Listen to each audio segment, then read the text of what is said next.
Hey, it's Thursday. You know what that means? It's time for First Responder Sports. We're going to do Illegal Shift, but only with Kiefer's permission. Let's do it. The growing calls across the nation to defund the Giving them business down there at the 15-yard penalty. There was no foul on the play. It was not a hold. The defender was just overpowered. Illegal shift on the kicking team. That penalty is refused. First down.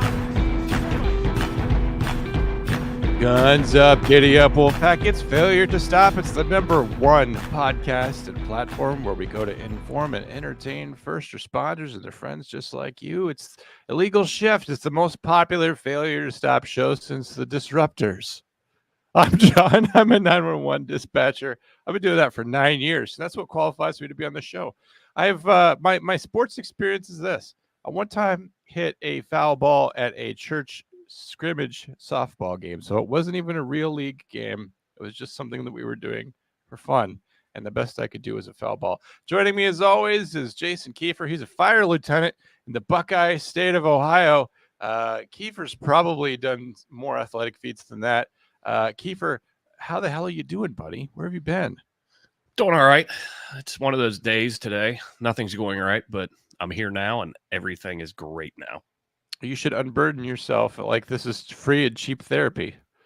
Yes, I'm gonna lean on you. I'm gonna be the melancholy guy today. I wanted to be melancholy. Let's both just be super sad. Guys, there's no reason to go on. Think about it.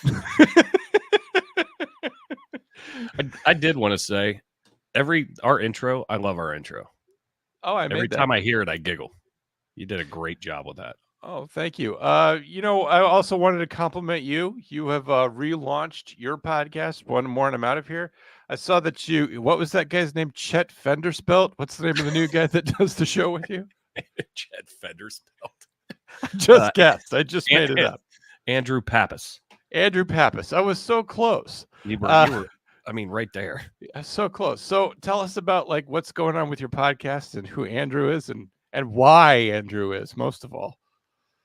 So our buddy Dan had to step away. He passed away onto another thing. Yeah.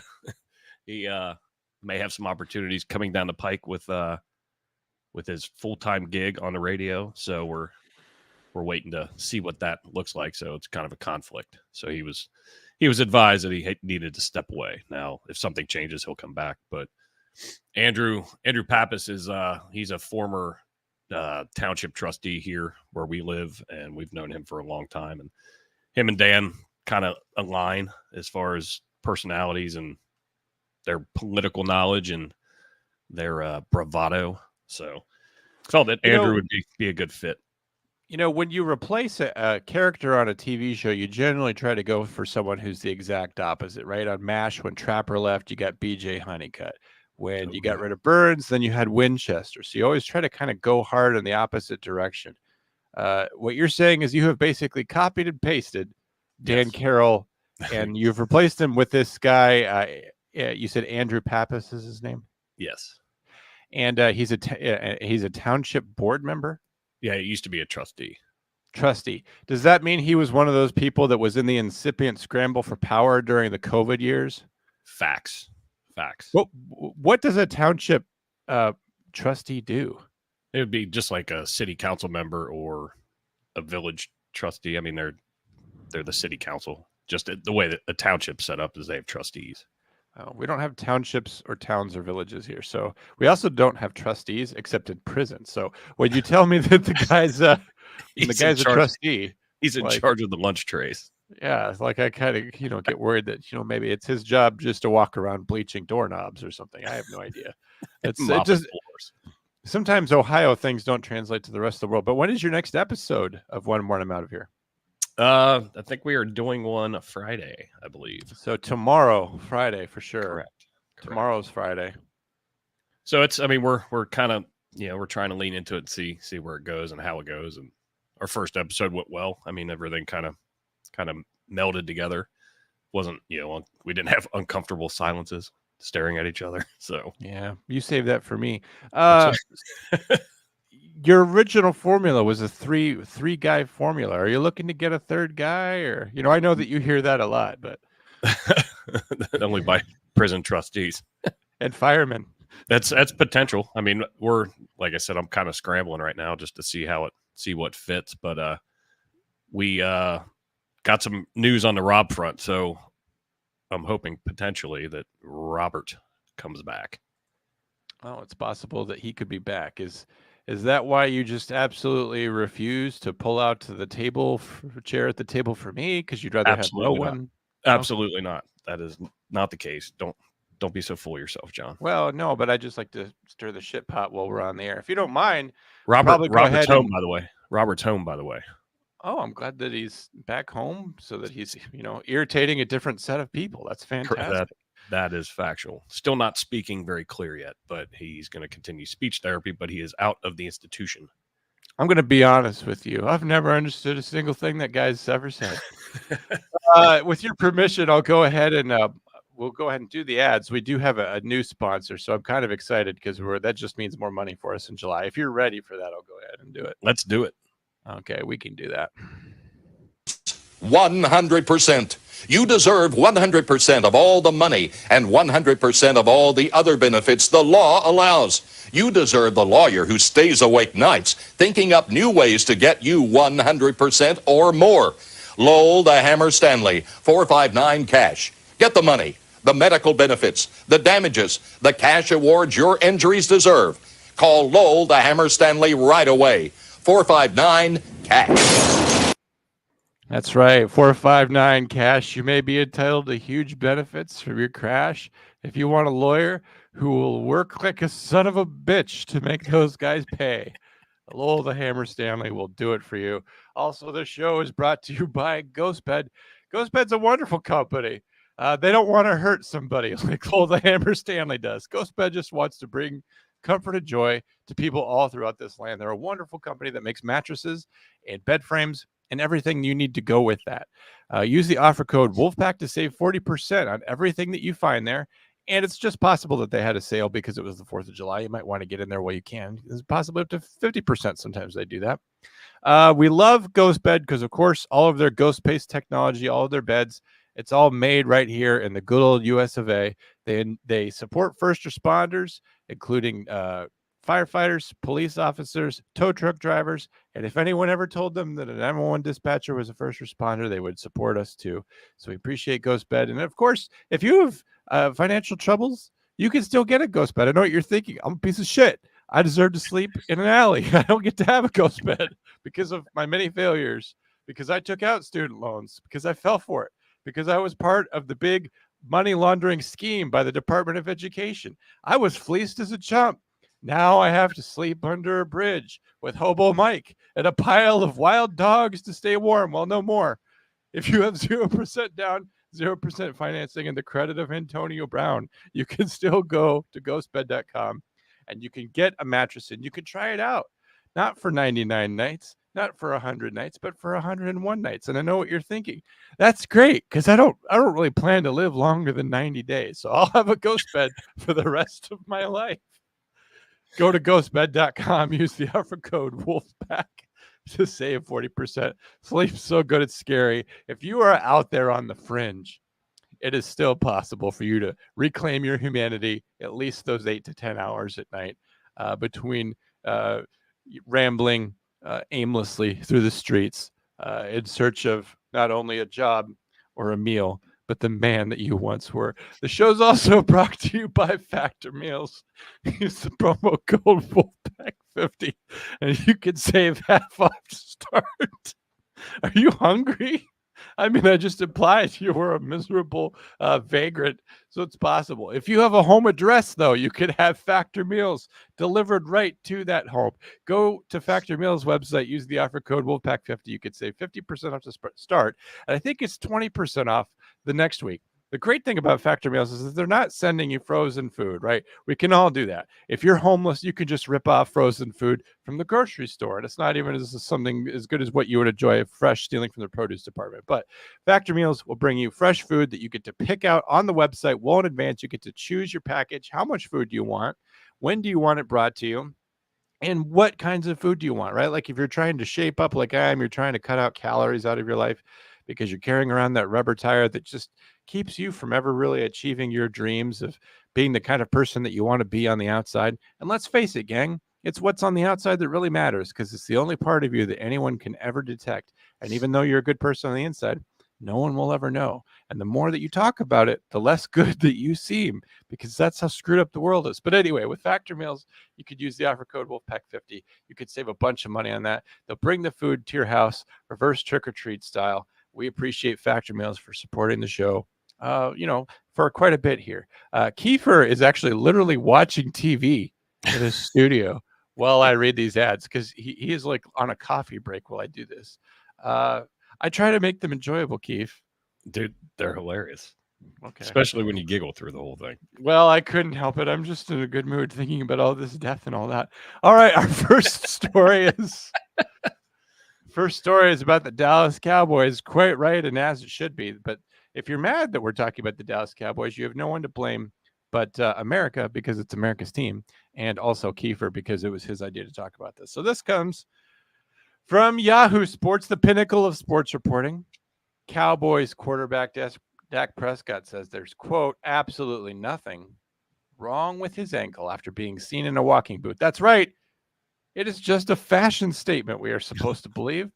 Prescott was photographed wearing a walking boot while on vacation in Mexico. First of all, why do they all go on vacation in Mexico? Is Fort Lauderdale not good enough for you? Daytona's out.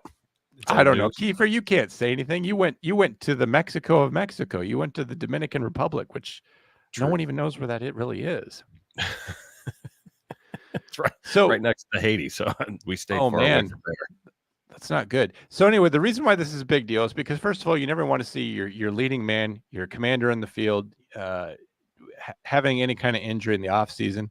Dak Prescott, if you don't know this about him, he has a history of an egregious injury on his ankle. He was a quarterback that was well known for scrambling and rushing, and I always said, don't do that because you will get hurt. And then during a fateful game in the versus the Giants in 2020, sure enough, he tore his ankle asunder, and it was quite a sight to see.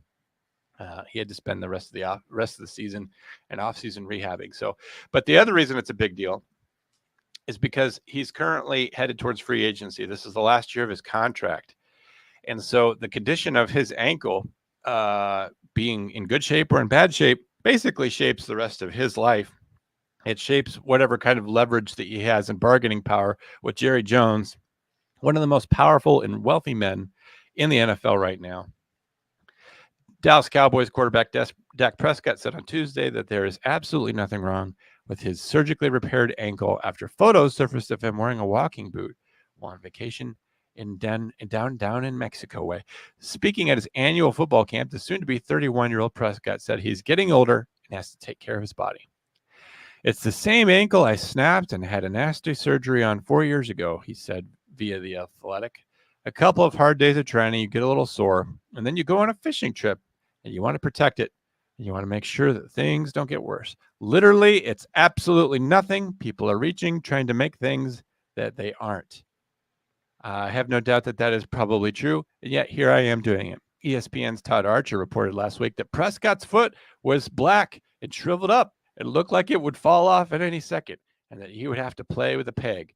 And that Prescott recently suffered a minor right foot sprain that required him to wear a walking boot for a short time. He's expected to be healthy when the Cowboys open up training camp on the 25th. Prescott was also asked about the negotiations. He said he's letting his agent handle that because he pays a fuck ton of money to his agent. So why would he talk about it? There have been conversations regarding an extension. Day one of training camp, my mind flipped to just helping my team and just doing everything I can to win 13 to 14 games and then immediately go to a humiliating defeat in the wild card round. I just want to make sure that everyone around me is their best. The money and all that will take care of itself as it always has. Prescott's entering his 9th season with the Cowboys. If you could fucking believe that it has been so many years since we last saw Tony Romo play. His contract is set to expire this year. He's coming off a year where he threw 4,516 yards and 36 touchdowns, both the second best totals of his career, and recorded a career best 69.5 completion percentage.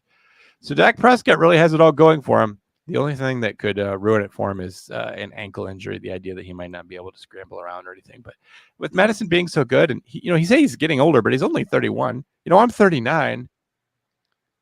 I stood up too fast from the table today and I hurt my neck. So I disagree. Like with all these prima donna motherfuckers, when he says, "Oh, people are just reaching," you're a superstar quarterback in the NFL. You're gonna be your picture's gonna be taken. You're in a contract year, and you're seen on vacation in a boot. It's gonna make people talk. So I don't think it's reaching. And he's not the only one that does, says things like that. It just pisses me off. Oh, they're reaching for something. You're the one that put the fucking boot on, dude. And you're out in public. If you were in a cryo chamber, getting, or an ice bath or whatever, in your training area or whatever, nobody would ever see it. But when you go out in public, you have to expect people to talk about it.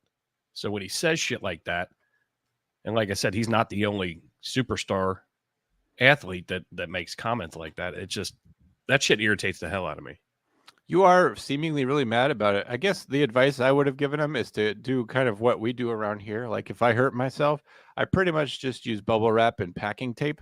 That way, people think, well, he's taking care of himself, but not very good care, because it's all I can afford. My health insurance plan at my job is to not get sick or injured. The other thing he could have done is stand with his foot slightly behind a box or perhaps a horse or something so that no one could see his foot. You just have to wonder why he's not drawing. The other thing is that you have to feel for him, Keith, because the guy went to Mexico to get away from the media to go on vacation, and they were still there. Yeah, they're gonna follow you. How would you feel if you were down there down in Dominican Republic and your pager's going off and people are telling you to clean this fire engine and feed that Dalmatian and whatever else they tell you to do as a firefighter? It'd be a little annoying, right? Well, the fact that you're comparing me to a superstar celebrity is very flattering, and I appreciate that. Well, I've always thought so highly of you. I'm not that interesting for people to follow me, but seriously, there are so many athletes that, look at Kelsey and Travis Kelce and Taylor Swift. Like they get irritated when their pictures are taken, have this dumbfounded look like, oh my God, they found us. They love it. Their whole relationship's a sham. It was designed for the camera. I saw a great meme of like an old, like 80s portrait that would be like hanging on your stairwell wall, way back in the day. You could go to the we called it Olin Mills and get the old photos. It's a picture of fat Taylor with a fat beer-bellied Travis Kelce, like with his hands on her shoulder, like a family portrait. I remember Olin Mills. Yes, absolutely hysterical. I'll try to find it and send it to you. Can we step out on a limb? I like to limb step. Let's do it. I want to know where you think the Taylor Swift and Travis Kelce will be 20 years from today. So in the year 2044, where will they be?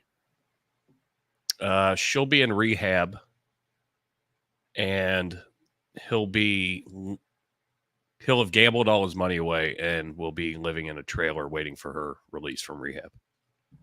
I was actually going to say she went full Amy Winehouse, that she had overdosed, and that he had lost all his hair, which doesn't matter, but also that he is an openly homosexual man. So the whole thing was always a sham.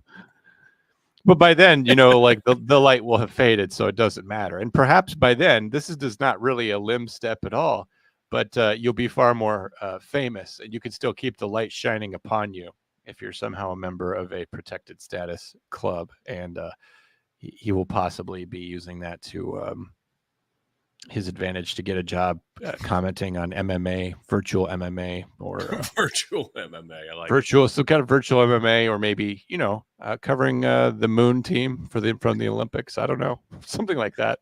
I don't know. You just have to guess. Distant future. He's broadcasting curling. Yeah, curling or something like that. I don't know. I have a weird idea that curling will be like super popular by the year 2044. So maybe professional pickleball is maybe more of what I'm guessing. Well, we were close. We were we're batting 500 as far as what we think for her. Oh, we all know where she is. She is a destination she's locked into. She can't even change it if she wants to.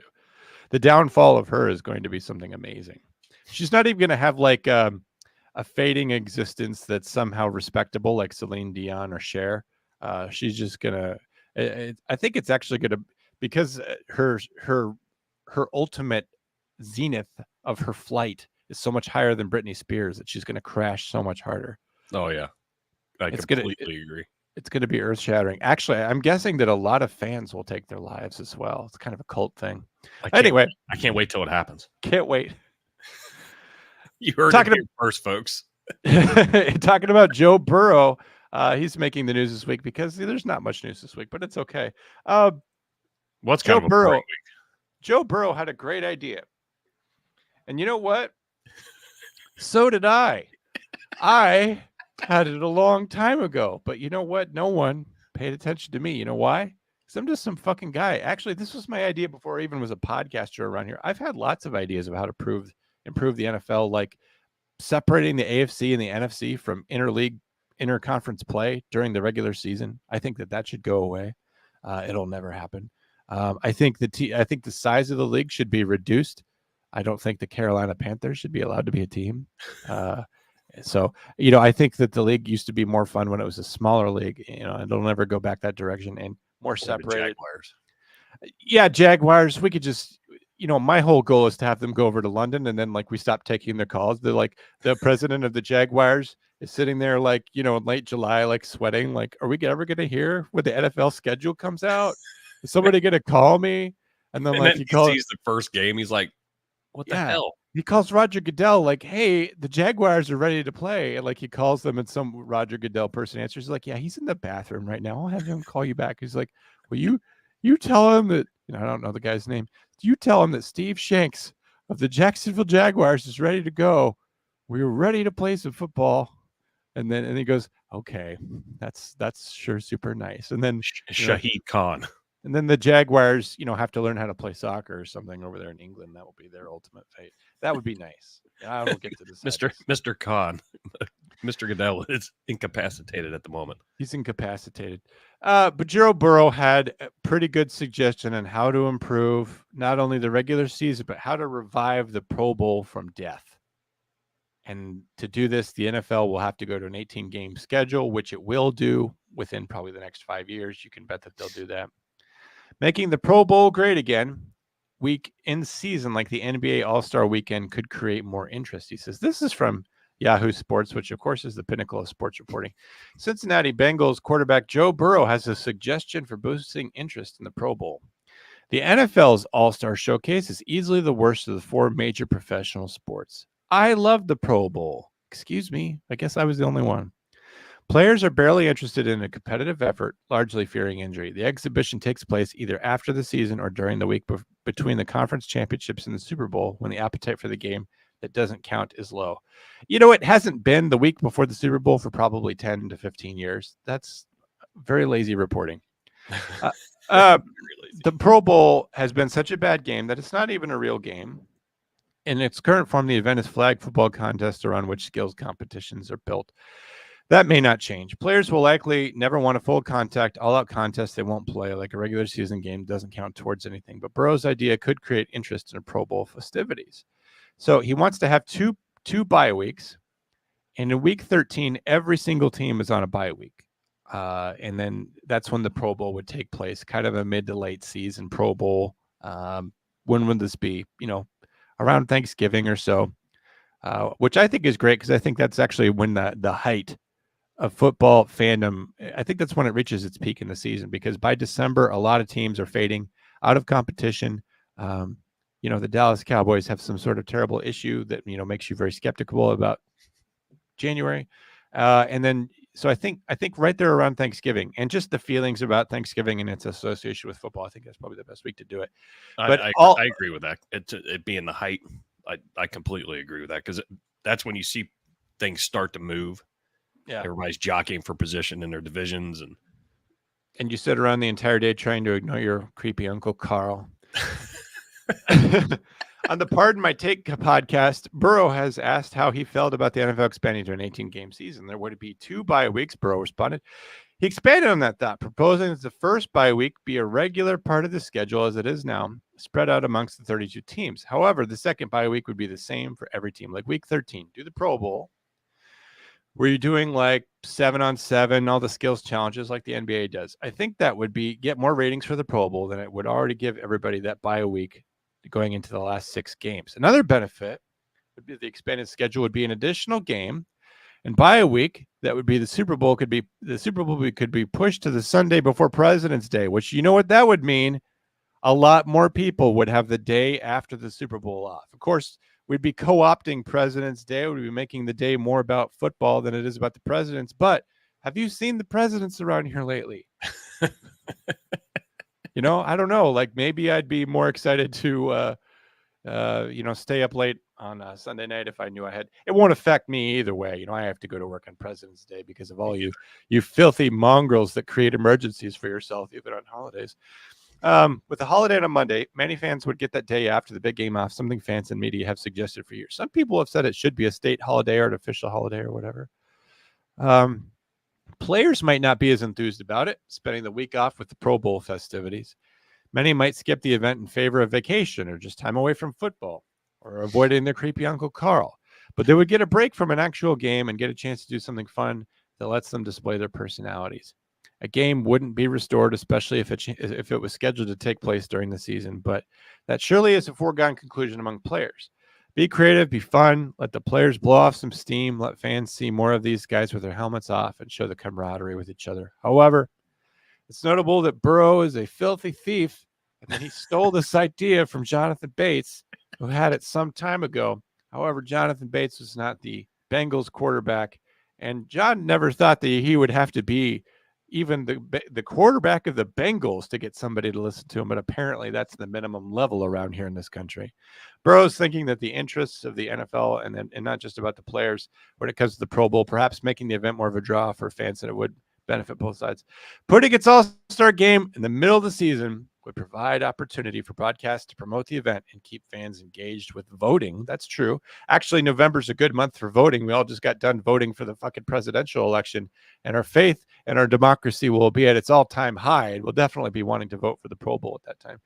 Maybe the biggest takeaway from this hypothetical is that Burrow should be considered for the NFL commissioner after his playing days are over. What is your take on that, Keith? What do you think about the highs and lows, and what do you think about that thieving bastard who somehow robbed my brain of one of my greatest ideas and claimed it as his own without even mentioning me? I love my quarterback, but the fact that he is a thieving bastard, because we have talked about this, and that's when I saw this article, I was like, oh, I have to send it to John. Just shows you that Joe Burrow watches the show, though. Facts right there. You're aware of me, Joe Burrow. That's not a lie. I don't know how I feel about it, to be honest with you. I mean, putting it in the middle of the season, you already have people that opted not playing it even before it was flag football. When it was an actual game, you still had people at the end of the season that weren't playing in it. So if you're in the middle of the season, and like we were talking about being in the height, and you got divisions starting to come together, who's going to go playoffs and all that. I just don't know how good an idea that is. But to spark the interest, I mean, it's an idea, it's a thought. Right now, I mean, the Pro Bowl is complete garbage. The only thing that I watch that I like about the Pro Bowl are the skills challenges. You see the old highlights of the quarterbacks, who can throw the longest pass. And it's almost like, in the Olympics where they do the shot put, you got a guy with a flag who goes and sticks it out there. Yeah. Watching, again, the old footage of Tom Brady when he first came in. I'm trying to remember who else. But all that old footage, that stuff's fun. The game itself, I've never really been a fan of. Only because that's where dudes get hurt. We had a couple of years ago, we had our China doll tight end Tyler Eifert get hurt at the Pro Bowl, and we were screwed the next year. So putting it in the middle of the season, I don't know, man. Like I'm on the fence. Well, they're already not doing anything anyway. So do what? they're already not doing anything anyway. Like the skills competition, you've seen some of those punt. It's essentially a punt, pass, and kick situation. Yeah. It's essentially just practicing and letting us watch, and then instead of having a team practice, it's it's your top 3 NFC quarterbacks all having all they're just taking reps with each other. That's all. I do like the 18 game season, and I agree with you that that's going to happen. Now Burrow has spoken against having that 18 that last game, talking about, again, prima donna shit. Well, it takes a toll on our bodies and this and that. Well, why would you not want one more week to try to scramble to get into the Super Bowl? Probably because he's used to not having all his games count anyway, like that one against the Buffalo Bills that he didn't even have to finish. Sorry. Do we say R.I.P. DeMar Hamlin and then welcome back? It wasn't even a low blow. It was just a weird blow. Like, why are you complaining about that? It was something that didn't affect you. It doesn't matter. It was years ago. Like, why are you even mentioning that? I don't know. Move on, bro. Well, all the players are always going to be, not in favor of having that other game just because the stakes are there for injuries, because they can win a Super Bowl on 17 weeks as well as they can 16 weeks as well as they can 15 or 14 weeks. They're not going to be high-minded about strategy, right? Because they see the game from their position only rather than team ownership or coaches. So I could see why really more is being asked of them as an individual than they see it as contributing to the greatness of the sport. And the NFL is already the biggest thing in the world. Like we talked about it last week, like what was it? 90 of the top 100 broadcasted TV shows was a football game. So like the power players, the money brokers are like, yes, we want even more of this because I want a gold line swimming pool. Right now it's only silver, like some kind of fucking chump.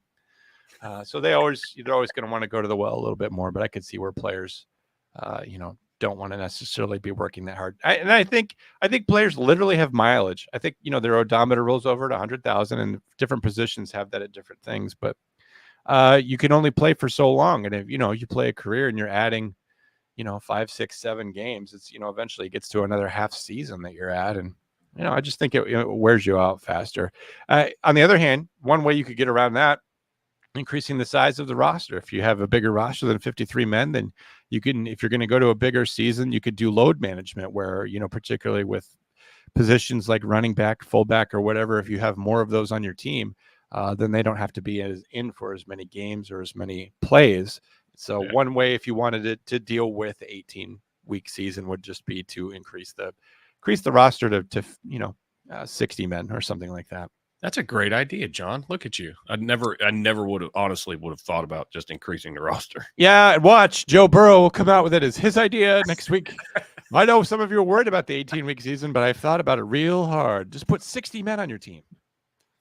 He'll say it on Friday. Watch. There's always going to be players that won't be affected by that, right? Like, Joe Burrow is going to start every game, no matter how many games they have in a season. But there's some of those positions they're really, the high impact positions, the non-skilled positions, particularly, those guys you could bring in more offensive linemen, you could bring in more tackles and more running backs and things like that. So yeah, just wait for Joe Burrow to come out with that. My great idea. Thieving bastard. I'm waiting for you, Joe Burrow. And I could do nothing about it, even if I wanted to, which I don't, because I'm very lazy.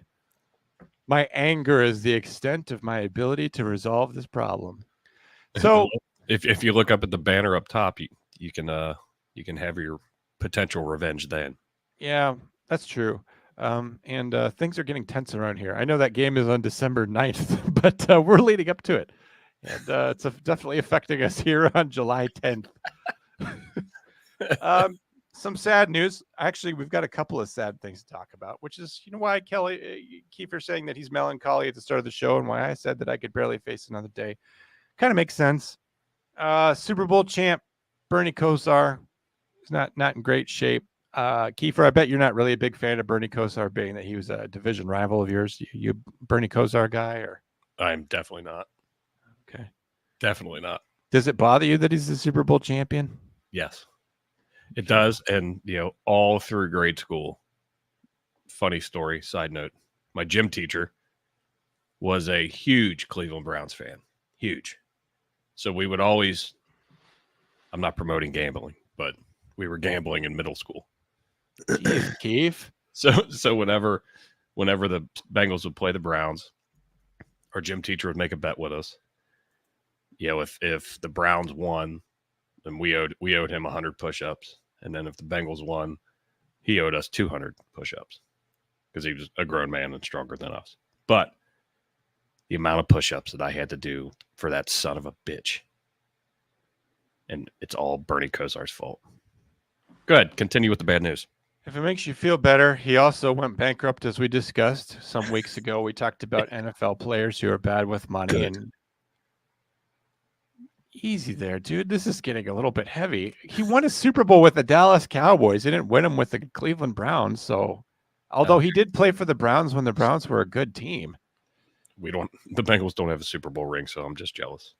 I think it shaped and warped your childhood, to be honest with you. I think you just see Bernie Kosar as a bad guy no matter what. Like, am I supposed to feel that way about Randall Cunningham? Like, just I hate that guy. Like, what am I supposed to feel? You know? You should.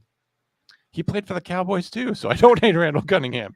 Anyway, he needs a liver transplant, and Parkinson's disease is coming on, which, to be honest with you, Keith, I'm not much of a medical guy, but I thought Parkinson's was like something you only got by traveling through time. Isn't that why Michael J. Fox has it? Oh my God. I thought it was. You should be a doctor. I just thought that was because of all the time traveling that he did that it like damaged his brain. So I didn't know that Bernie Kosar had traveled through time. You're just gonna have to excuse me. I don't know everything about everything. It was all the gigawatts from the DeLorean. Yeah, all the gigawatts. You know, like there's no way that thing was safe. That's all I want to say about that. And he was in it for 3 movies. It's radiation. Anyway, yes, the radiation. So this is from Columbia Broadcast Services. Browns legend Bernie Kosar maintaining positive energy despite liver failure in the early stages of Parkinson's. Kosar's recovery has been mostly natural, and he's on the waiting list for a liver transplant.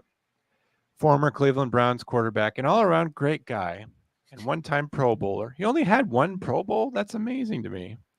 I didn't know that. You know, another fun thing about Bernie Kosar, if you want some trivia, is that when the NES game, Nintendo game came out, the football game, what is it called? Tecmo Bowl. Tecmo Bowl. All those teams had all like the players and all the identities. You know, like you could score a touchdown with Bo Jackson or Michael Irvin or whatever. Bernie Kosar was the only one who didn't have a deal with the Players Association. So when you play that game and you play as the Cleveland Browns, your quarterback is just like Steve Garrison or something. It's just some made up name. It's just number 19. And it has all the same, like, you know, stats or whatever that, you know, a player program for Bernie Kosar would have, but they weren't allowed to use his name. So it's just one of those interesting things. Anyway, Bernie Kosar, a one-time Pro Bowler, a one-time not NES figure, a Cleveland Brown fan favorite after 9 seasons with the Browns. From 85 to 93, is battling an uphill climb against both liver failure and Parkinson's disease at age 60. He revealed the news about his liver in an exclusive with Cleveland magazine, saying, "My body gave out on me." Oh, man. Kosar hoped to recover on his own, but after he went to the hospital earlier in 2024, they were shocked that he was still walking around. I sucked it up, though, and continued to avoid the doctors until the new year. Then I went to the hospital and got a massive blood transfusion. It was like, how are you alive? How are you moving? Because your hemoglobin levels are so low. Symptoms of liver disease have led Kosar needing blood transfusions and getting fluids suctioned out of his body. I wish you could have seen me 3 months ago, Kosar said. Actually, maybe not, because I looked like death. I felt like death. E. coli blood poisoning, heart trouble, and I really thought I needed the liver transplant ASAP. I was in bad shape.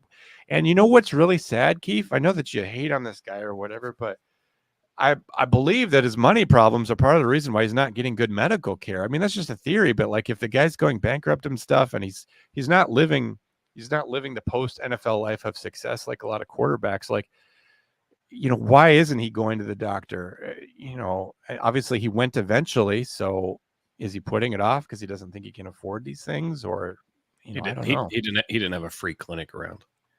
He didn't. Unfortunately for the retired quarterback, his body's begun to recover. Oh, it's fortunately for the retired quarterback. Well, I was channeling you for a second. You're like, sorry to say, Bernie Kosar is on the healing path. Some of us like Bernie Kosar. Healthy eating and taking prescription medications He's also had exercise and supplements. One of his doctors, Dr. Michael Roizen, the Cleveland Clinic's chief wellness officer, did say there is just over a 90% chance he'll eventually need a new liver. I have an incredibly specific regimen of juicing, black coffee, and smart supplementation. Kosar said digestive enzymes are a big part of it. Intermittent fasting, which I need to start doing. Basically, I'm using food as medicine and avoiding the processed foods, the foods with inflammatory properties. That's what I do too, generally speaking, although I'm very inflamed right now. Hence the factor meals. And some factor meals. Do I look inflamed to you, Keith? You don't. Do I look puffy? You look great today, actually. I had a dinner last night of brown rice and pecans. I should look beautiful, but I don't. Basically, I'm using food as medicine and avoiding the processed foods. It's amazing that you can feel as good as I do despite all the stuff that's going on. I can see that what I'm doing is making a difference. I strongly believe in it and will continue. Time will tell. Kosar continues to maintain hope that he can beat the odds and maintain a decent quality of life for years to come. I strongly believe in the power of positive thinking. For me, it's not just a slogan. I believe that positive energy can be manifested in our brains, and I love to think, and I love to live in the space of positivity. I want to think about things that are helpful. It sounds like I'm getting on a soapbox here, but I visualize good health. It's not just so much as I'm trying to sell it to myself or that I'm in denial. I'm just choosing to be positive because everybody's got something. We've all got health issues to some degree. We all have bumps in the road. Like, for example, if you're a 42-year-old man and you are still mad at a quarterback who bothered you from a childhood, you're probably going to die soon, Kosar said with an exclusive interview to CBS Sports. What do you think about that, Keith? Who's he talking about? Because I'm 44. Could you blame him for not keeping tabs on you? He has health problems. I didn't know that he was diagnosed with cirrhosis 16 months ago. Sad stuff. No wonder he needs a liver transplant. Powerful stuff, though. Positive thinking. I can take a drink of my beer. I can kind of attest to that. Like sometimes, I choose to really indulge in feeling lousy because I'm so good at it. And well, it's true. And I like focusing on one terrible thing in my life because it just really organizes me. Like I can get behind one thing that I'm sad about, and I don't have to worry about anything else because it's just like, well, I'm overwhelmed with grief about this one particular thing, and I don't have to be scattershot about how crazy life is, right? Like you're just, consumed. Keeping the sports team, you would get a gold medal with that, by the way. Yeah. It's just, something that just compels me to stay awake at all hours, alternating between fits of crying and utter numbness. I just lean into that. And, but sometimes that's not what's best for me. And some days I just choose to be happy and do a slap happy, ghost bed read. And then I'm feeling a little bit better until I think about all the terrors and all the horrible things that I still have to face. Speaking of more horrible things, since we're on a downward slope, Khyree Jackson, who was just drafted this year, as in 2 or 3 months ago, he has passed away. He was only 24. Yeah. This is from Fox Sports. Shocking photos, which we should not look at because I think that's ghoulish and in poor taste, and probably something that firefighters are specifically in the game for. They love all that horror stuff. Isn't that true, Keith? Don't you guys mostly get into it for the gore? That actually is one of the most factual statements you've ever made. Yeah, troublesome. 911 dispatchers are classy people, and we don't want to see this shit. As I'm searching the article for the pictures. Yeah, I know you're looking for them. Shocking photos show totaled vehicle Vikings rookie Khyree Jackson was in during a fatal crash. Jackson, just 24, just a kid, was in a Dodge Charger with 2 high school teammates who both passed away as well. Yeah, and unfortunately, those 2 kids are not getting any recognition.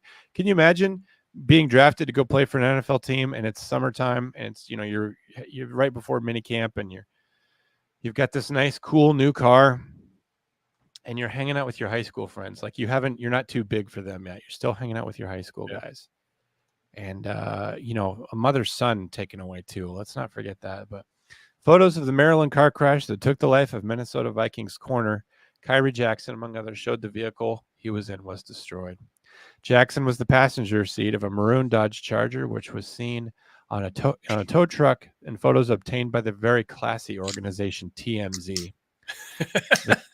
The car is almost unrecognizable as it is flattened in the back of the tow truck, while a different photo shows the interior of the vehicle on the outside with the rear of the car detached from the rest of the body. Wow, I am looking at that photo right there, and that is ghoulish, but it's hard for me to say that there's anything left of these guys. You just have to wonder what happened in that crash, because that is truly shocking. And I don't say that to scandalize it or whatever, but it's just that these poor kids. Yeah. Maryland State Way Police too young. issued a statement saying that they investigating the crash that occurred in Upper Marlboro and left Jackson and two of his high school teammates, Isaiah Hazel, 23, and Anthony Litton Jr., 24, dead. Police found that Hazel, the driver of the Dodge Charger, and Jackson were dead upon arrival. Litton was transported to the hospital and pronounced dead by medical personnel later on. He was most certainly not in good shape if he was in this car. Police say the accident occurred shortly after 3:14 a.m. Saturday as troopers from the Forestville barrack responded to the crash. That is the one thing, like these, we call them kids, and they kind of are, and from our point of view. But they're adults, and no one can make them stay home at 3 a.m. on a Saturday. Nothing good can happen at that time, particularly if you do have an NFL career in front of you. But what do? You're not in charge of them. There were 3 vehicles involved in the crash, which included a silver Infiniti Q50 and a Chevy Impala. Police say the initial findings were that the driver of the Q50, identified as Corey Klingman, 23, attempted to change lanes at a high rate of speed when she struck the Charger and struck the Chevy Impala. The Charger then traveled off the right side of the road and struck multiple tree stumps before coming to a rest. No one was injured in Klingman's vehicle, which had 2 other passengers inside, which, I'm glad that she's not hurt. It does seem to be how it goes, that the person who's, I don't want to say at fault, but that they somehow always kind of come away from it clean. The Chevy Impala driver refused medical attention at the scene. Vikings, there's a picture of him with J.J. McCarthy when they were at rookie camp on May 10th at the TCO Performance Center in Eagan, Minnesota. So he had everything going for him. It was going to be great to have these players in there for the Vikings. They were going to breathe in some new life, and it didn't work out. Investigators believe alcohol may have been a contributing factor in the crash, though they did not specify which driver. The Vikings released a statement on Saturday confirming the news that Jackson, a 4th-round draft picked out of Oregon in 2024, passed away. I'm absolutely crushed by this news, head coach Kevin O'Connell said in a statement, which is probably not the wisest thing to say when you look at that car. Khyree brought a contagious energy to our facility and our team. His confidence and engaging personality immediately drew his teammates to him. In our short time together, it was evident that Khyree was going to develop into a tremendous professional football player. But what was more impressive was his desire to become the world's best person he could be for his family and those around him. I'm at a loss for words. My heart goes out to Kyree's family, friends, teammates, and coaches. ESPN reported that Hazel and Litton both played college football, with the former spending time in Maryland and Charlotte, while the latter spent time in Florida State and Penn State. So we lost some talent there. We lost some human beings. And, not to say that they were any more important than the thousands and millions of others that die in car accidents every year. But handling car crashes is definitely a firefighter thing. And Keith, I'm just curious what thoughts, if you have, if any, if you have experience on that, or if anything you want to say, really. Well, looking at those pictures, I mean, it is amazing the carnage that a vehicle will do, and like how fucked up a car can get in an accident. And seeing that, yeah, I mean, it's devastating. What intrigues me, and I wasn't, I didn't follow Khyree Jackson, but for him being, you said 4th round, correct? The 4th round pick. I believe so, yeah. But looking at this article, it says Jackson took a break from football after high school, but he returned to the sport when he attended community college, where he made the switch from wide receiver to cornerback. And he played 2 seasons under Saban at Alabama before finishing at Oregon, where he was an all Pac-12 first-team selection. You see all of these kids who are just scraping and clawing to get into the league. This guy had the talent to be able to take a break and then go back in and play under one of the greatest college coaches ever, if not the best. Just the athleticism alone. But then seeing that picture with J.J. McCarthy, just a month ago, it's eerie. Yeah. Now he's gone. You can always sit there and wonder what would his career have been like. Yeah. That's crazy. It's really too bad, and you don't see that a lot where players just get drafted and then they don't even get to go into the season they're looking forward to so much. Let's pull the podcast up. I don't want to crash here. Carson Wentz, happy guy. He's just happy to be on a team. I admit Carson Wentz played for the Eagles and a bunch of other teams. I've always liked Carson Wentz, even when he was up in North Dakota or wherever he was at. Seems like a good guy. Seems like he always kind of got mistreated by people. I don't know. That's just in a 10,000 foot view. This is from the NFL themselves. The Chiefs, Carson Wentz is in a different role backing up Patrick Mahomes. I'll keep finding ways I can help. Patrick has me bring him water. Patrick has me tie his shoes. Patrick has me go to Wendy's and get him chicken nuggets. I love being a backup quarterback.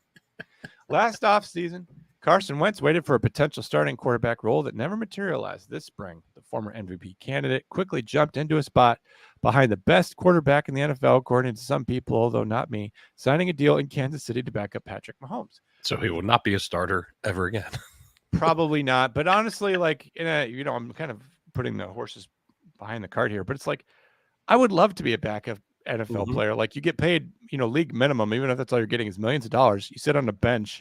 And like, yeah, you have to go in there, like if something bad happens, but what are the expectations? 500? Like, you don't have to, right. As a backup, the coach will say to you, you go in there and win this game. And you're just like, well, and then you run out there, it's you're like I'm your last chance. Okay. It's like you play the hand that you're dealt. Like, I'm not saying don't train. I'm not saying don't stay in top form. Don't know the players or whatever. Like, because obviously as a backup, like we've seen, there's countless examples of this, one of which I could think of, but players being in a backup role and then they come back. Byron Leftwich is who I'm going to say. But they could be in a backup role and then they could put on a stunner. They could show people what they can do, and they can do very well for themselves. Like in 2020, Cooper Rush, the backup for the Cowboys, people were saying he should be in a starting role.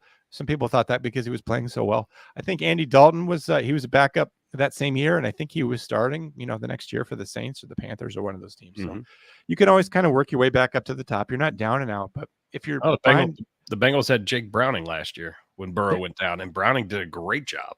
Yeah, great example. Thank you for having one. Where's Browning at now? He's still we just re-signed him. Oh, fantastic. Good for the Bengals. Last offseason, Carson Wentz waited for that position to open, never did. This spring, the former MVP candidate jumped into a spot behind Patrick Mahomes. First time in his career, Wentz is entering a season as a clear backup. He is taking the correct mental approach, acknowledging last month during the offseason practices that he's here to help Mahomes by getting his lunch and calling his wife and telling him what's going on. We're still early, Wentz said. We're only in a handful of hours every day, a couple of days a week, and it's not quite the full grind that it will be. So I'll keep evolving and kind of find my place, so to speak. But Pat, I like how he calls him Pat as if he were allowed to call him that. He is not. He must call him Mr. Mahomes, and he must not make direct eye contact with Mr. Mahomes. And Miss Brittany. But Pat and I already have a great relationship that'll keep growing and keep finding ways that I can help. I'll find a way to help him whatever way I can, whether that's off the field, on the field, whatever. He's a good attitude. He doesn't mind being a backup. This guy used to start for the Philadelphia Eagles or whatever. He's definitely had better days in his career, but he's got a good attitude about it. And I can't blame him. Like I said, if I was in his place or a similar position, I would feel happy. What do you think? Well, they say that the backup quarterback and the punter are the two best positions to be in. So, I mean, like you said, he's obviously not making league minimum. So, yeah, he's getting paid to hold a clipboard, potential Super Bowl contender again. So he may potentially get a ring.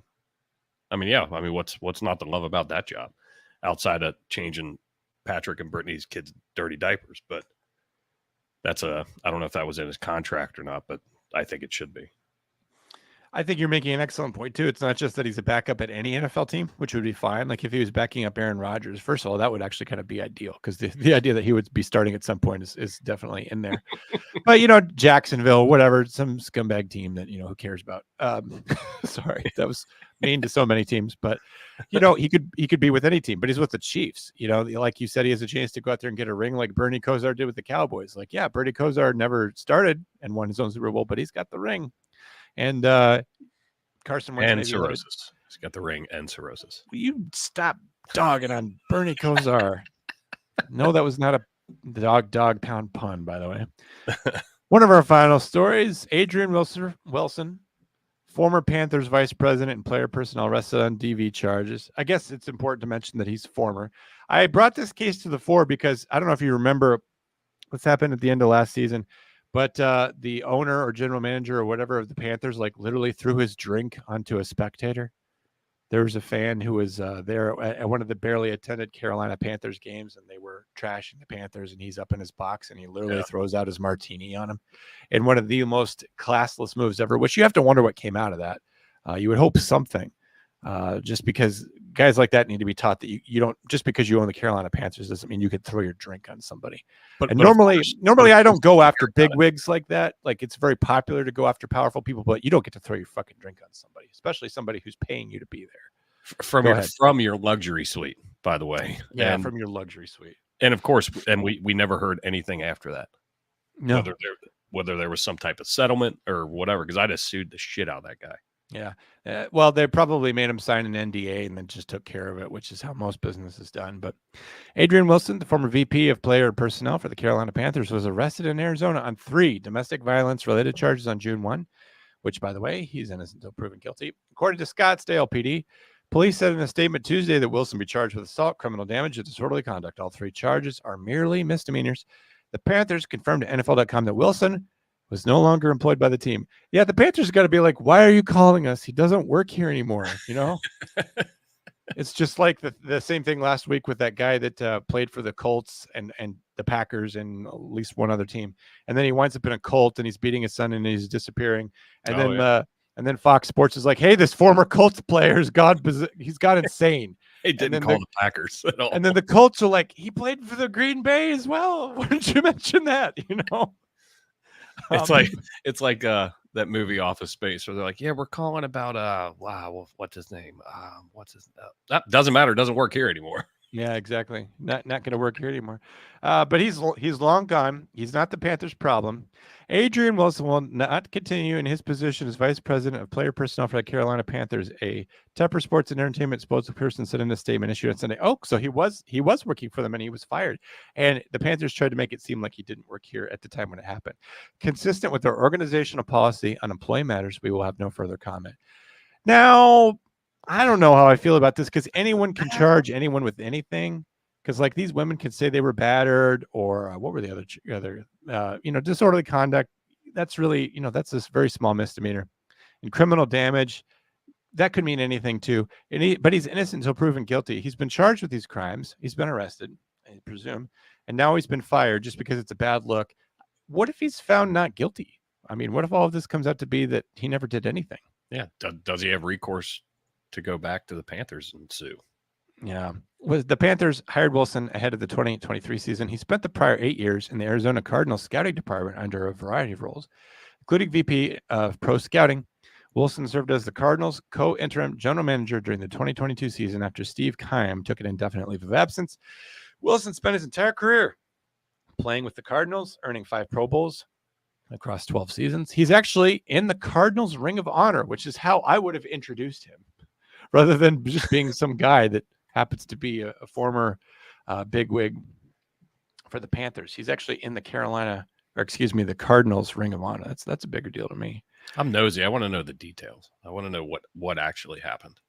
Well, yeah, I mean, you may get your chance. There's always the chance that maybe more of that information will come out. On the other hand, since he's only a former player and, kind of one of these guys that's not, the Panthers, sorry to say, are not necessarily one of these more important teams. So I don't know.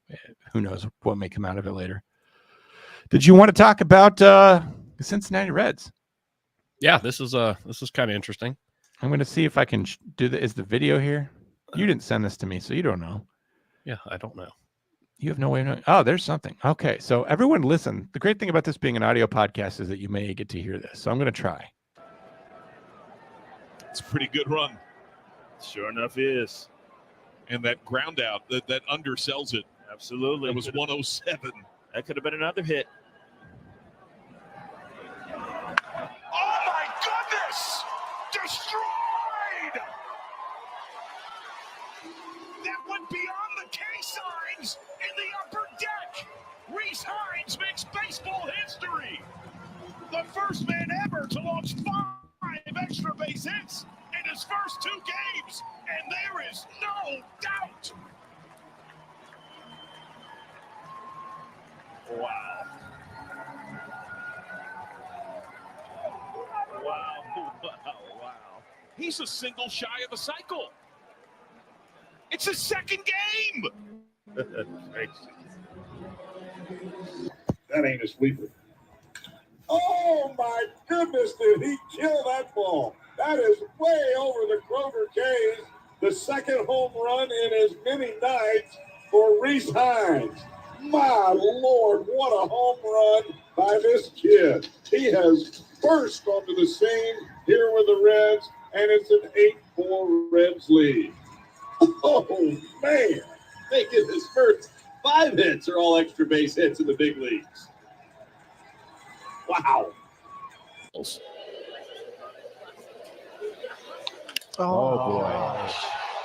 This kid has hit 2 monstrous home runs. How far did that thing go? 8-4. Rece Hinds, a homer a day in the big leagues, evidently.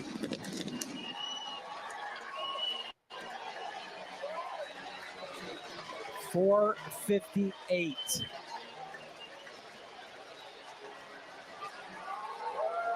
.112.7 miles an hour off the bat. Count. Justin Lawrence with a pitch and hit hard to left field. Another home run. Hammered this ball into the third deck and left. Hung a sweeper that time, and Hinds with his second home run in 2 games of a big league career, 5th extra base hit, and it's 8-4 Reds. He had one of the longest home runs hit for the first big league homer in the StatCast era that started in 2015. Second only to Sam Hilliard's 455, and this was going to be pretty close to it. Oh, that sucks. That's pretty cool to by 2 feet. Well, you'll have to break down the significance of this for me because I'm not the consummate baseball aficionado, but I like hearing the different broadcasts, like when it's clearly the Rockies broadcast. They're just like, oh no. Oh, there the Reds broadcaster's like, hot diggity daffodil. The Rockies are like, oh shoot, we're not winning this one, gang. I follow baseball. I didn't know. I don't know who this kid was until now. I mean, coming up through the farm leagues and that, but a very, very cool thing in the fact that his first 5 hits were all extra base hits, 2 home runs back-to-back days, and then he hits a 453-foot bomb. And they said it went out at now that they're following the exit velocity, 112 miles an hour. That fucking ball was going. It's pretty impressive. And the fact is his family was there. I always think that's so cool. Whenever, the camera pans over to the stands and you see, the family just beaming. We'll see. He's obviously starting off with a bang, no pun intended, with all the fireworks. But, we'll see what happens. If he's in Cincinnati, his career will squander at some point. Hopefully not, but that's the way it seems. I was going to say, that's pretty negative. Don't you have a pretty good season going with your other guy? Who's that guy that's really fast, too? Ellie De La Cruz. He's going to the All-Star game. That's great. How are things going for the Reds? The only Red that's going. Oh, well, how are things going for the Reds? We've been getting smoked, but we're in a period where we have kind of an easy few weeks on paper, rather. But I actually have to look up their record because I don't remember. We do a bet. We do a bar bet on with all my buddies on how many wins the Reds will have. We do it right before opening day. The Reds are 44-48, so they're 4 games under 500. But the Rockies are 32-60. So us beating the Rockies isn't a big accolade, but we'll take any help we can get, picking up ground. But they're fun to watch, even though their shift isn't, or I've just looked, you switched it. Their season hasn't been fantastic, but they are fun to watch. It's a young team. They look like they're having fun. So, but seeing that kid, I mean, when I was watching that game and I was like, holy shit. I mean, as soon as it left the bat, you knew. So that's always fun. I'm glad you're having a good time. Hope you're enjoying the season, and maybe things will get better for the Reds. I have no idea. Glad that you're watching baseball. I still can't find a game on anywhere. I don't know why. I'm too busy podcasting. Speaking of which, tonight is a big night for Failure to Stop. I haven't talked to Eric about it since Sunday, so I don't know if this is still happening, but I think Kyle Rittenhouse is on tonight. That's got to be a big deal. That's huge. Did you watch Last Call yesterday? I've listened to it. Anyway, Kyle Rittenhouse is coming to the show. That's a huge deal. If you are a listener of this podcast, if you didn't notice, on Saturday, I actually posted the old Kyle Rittenhouse original breakdown with Eric and Mike the Cop.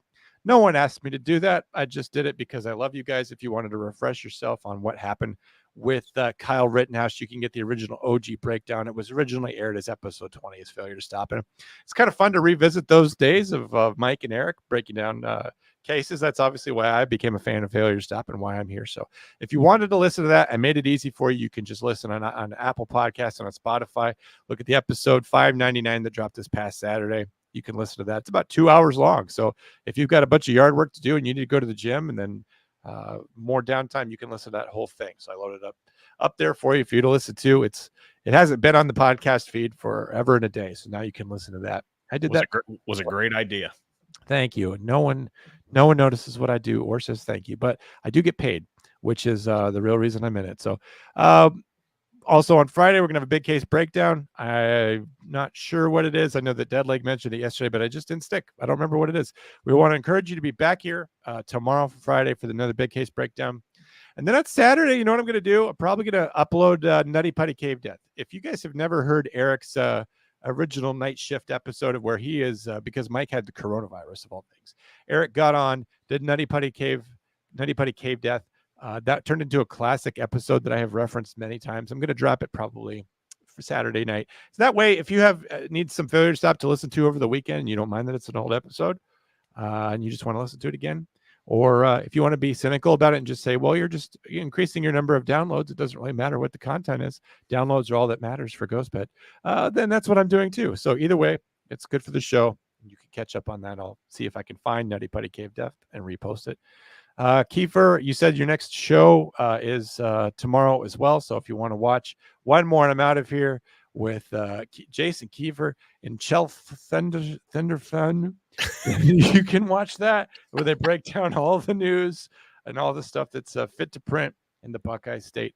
We'll catch you back here next week for another illegal shift. Hopefully there's more in the news, not just depressing Bernie Kosar stuff. But we love you. We're thinking about you. And Keith, anything else you could think of before we go?